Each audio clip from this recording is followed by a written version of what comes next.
교문리교회 성도 여러분 반갑습니다. 7월 6일 목요일 새벽기도에 오신 것을 환영합니다. 오늘도 이 시간을 통해서 우리가 예수님을 발견하고 주님의 은혜가 우리의 삶을 촉촉하게 적시우는 그런 귀한 예배 시간 되기를 간절히 바랍니다. 이제 기도하겠습니다. 하늘에 계신 하나님 아버지, 이 아침을 깨워주시고 다시금 주님 앞에 서게 하시니 감사합니다. 이 시간 하나님의 말씀을 묵상할 때 주님의 십자가가 우리 가슴에 사무치게 하시고 우리의 삶의 이유가 되게 하셔서 오늘 하루 주님께 영광 돌리는 귀한 하루로 살아갈 수 있도록 우리의 마음을 준비시켜 주시옵소서. 예수님의 이름으로 기도드립니다. 아멘. 오늘도 시대의 소망 74장 겟세마네 그 네 번째 시간으로 겟세마네 동산을 찾아온 천사라는 제목의 말씀을 함께 묵상하겠습니다. 먼저 본문 말씀 읽겠습니다. 누가복음 22장 41절부터 43절에 있는 말씀입니다. 저희를 떠나 돌 던질 만큼 가서 무릎을 꿇고 기도하여 가라사대 아버지여 만일 아버지의 뜻이거든 이 잔을 내게서 옮기시옵소서. 그러나 내 원대로 마옵시고 아버지의 원대로 되기를 원하나이다 하시니 43절입니다. 사자가 하늘로부터 예수께 나타나 힘을 돕더라. 아멘. 겟세마네 동산에서 예수님께서 기도하실 때 우리 주님은 그 두려움의 시간을 홀로 견디시고 싸우셔야 했습니다. 이때는 예수님께서 온 인류의 죄를 짊어지셨기 때문에 이제 아버지 하나님께서 함께 하신다는 임재도 느끼실 수 없으셨습니다. 그리고 하늘의 천사들도 고뇌에 빠진 예수님에게 도움을 주지 못하고 다만 주님께서 어떻게 하시는지 지켜보기만 할 수 있을 뿐이었습니다. 그리고 심지어는 가장 가까이 있던 세 제자들마저도 졸음에 빠져서 사경을 헤매고 있는 그런 상황 가운데 놓여 있었던 것이죠. 이처럼 겟세마네 동산에서 예수님은 엄습해오는 두려움과 모든 죄의 무게를 홀로 감당하셔야만 하는 그런 싸움을 싸우고 계셨던 것입니다. 지금 제가 그림으로 보여드린 예수님은 반듯한 자세로 기도를 올리고 있는 모습으로 묘사가 되어 있습니다. 그러나 이 겟세마네 동산을 묘사한 다른 그림을 보면 우리 주님은 이렇게 근심과 고뇌에 가득 찬 얼굴로 땀을 핏방울처럼 흘리시면서 밤이 새도록 탄원하시는 이러한 모습으로 기도를 올리셨을 것입니다. 그리고 여기 보이는 두 번째 사진은 어떻습니까? 우리 주님께서 절박함 가운데 땅에 푹 엎드러져 있는 모습입니다. 시대의 소망은 예수님께서 약간 일으키셨던 그 몸을 죽어가는 사람처럼 땅에 엎드리셨다라고 기록하고 있는데요. 우리 주님은 정말 죽은 사람처럼 땅에 엎드러지셔서 혼란스럽고 견디기 힘든 시간들을 눈물과 간구로 보내고 계셨던 것이죠. 그런데 그때 하늘에서부터 한 천사가 우리 주님을 찾아오는 것입니다. 누가복음 22장 43절입니다. 사자, 즉 천사가 하늘로부터 예수께 나타나 힘을 돕더라. 홀로 씨름하시는 예수님께로 하늘에서부터 한 천사가 내려와서 힘을 돕더라 라고 성경은 말하고 있는데요.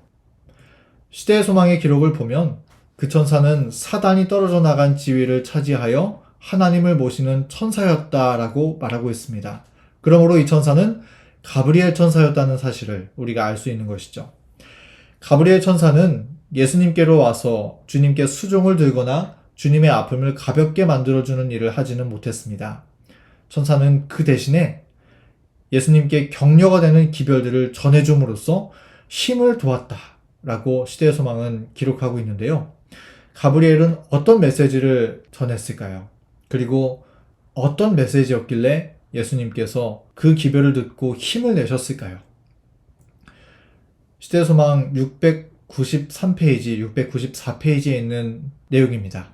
여기에 나와 있는 내용을 요약하자면 첫 번째로 고통의 결과로 구원 얻게 될 영혼들이 있음을 가리켰다라고 말하고 있고, 두 번째로 예수님의 십자가로 그분의 죽음은 사단이 완전히 패배하는 결과를 가져올 것이라고 했고, 또 세 번째는 그것으로 인해서 지극히 높으신 이의 성도들에게 나라가 선물로 주어질 것이라고 이야기하고 있고, 그리고 네 번째로 큰 무리의 인류가 구원을 얻게 될 것이다 라고 말하고 있는 것입니다. 이 천사의 격려의 메시지를 우리가 읽어볼 때 그 공통점은 무엇입니까? 그것은 주님께서 십자가를 지심으로써 그 열매로 얻게 될 영혼들이 있다는 사실을 가브리엘 천사는 예수님께 보여주었다는 것입니다.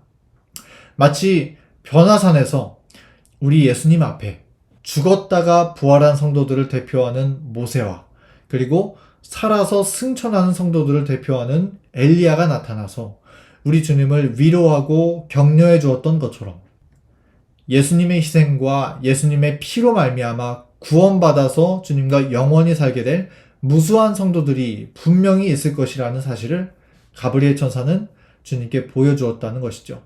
그리고 그 사실 자체가 예수님에게는 십자가를 견딜 수 있는 힘이 되었던 것입니다. 그 천사의 기별을 들은 예수님께서 어떻게 반응하셨을까요? 피땀을 흘리시면서 고뇌 가운데 기도하시던 예수님의 얼굴이 다시금 평화를 찾으셨고, 이제 주님은 담대하게 십자가를 견딜 수 있도록 준비되실 수 있었던 것입니다. 예수님께서 무엇 때문에 힘을 얻으신 것입니까? 구원받아 하늘에 들어갈 성도들이 있다는 사실을 상기하셨을 때 그것이 주님께 십자가도 참을 수 있는 힘이 되었다는 것이죠. 사랑하는 성도 여러분, 예수님은 그 정도로 우리를 사랑하시는 분이라는 사실을 기억하시기 바랍니다. 우리를 구원하실 수만 있다면, 우리를 하늘에 데려가서 영원히 함께 하실 수만 있다면, 여기 히브리서 12장에 있는 말씀처럼 이 세상의 모든 인류의 죄를 떠안고 십자가를 지는 일도 즐거움으로 감당하실 수 있는 사랑을 가지신 하나님, 그분이 우리의 예수님이라는 사실을 우리 모두 잊지 않게 되기를 간절히 바랍니다. 오늘 그러한 주님의 사랑과 구원하시는 은혜에 반응하여서 십자가의 고난도 기쁨으로 감당하셨던 우리 주님을 높이고 그분께 감사와 찬송을 드리는 삶을 살아가는 우리 모두가 되기를 간절히 바라면서 오늘 말씀을 줄이도록 하겠습니다. 이제 기도하겠습니다. 사랑의 하나님 아버지, 우리에게 예수 그리스도를 보내주셔서 감사합니다. 오늘 하루의 모든 시간 동안에 우리가 사는 것은 주님의 십자가 희생으로 인해 사는 것임을 잊지 않게 하여 주셔서 주님의 사랑과 은혜를 더욱 가슴 깊이 새길 뿐만 아니라 그 사랑을 전하며 감사하는 빚진 자의 삶을 살 수 있도록 인도하여 주시옵소서. 예수님의 이름으로 기도드립니다. 아멘. 오늘의 기도 제목을 말씀드리겠습니다. 첫 번째는 교회 환우들을 위해서 기도해 주시고요. 두 번째는 개인의 기도 제목을 위해서 기도하시기 바랍니다. 그리고 세 번째는 특별히 우리 성도들 가운데 믿지 않는 가족들이 있다면 그 가족들을 위해서 기도해 주시고요. 그리고 네 번째는 우리 교회 구도자분들을 위해서 함께 음악이 마칠 때까지 기도하는 시간 갖겠습니다.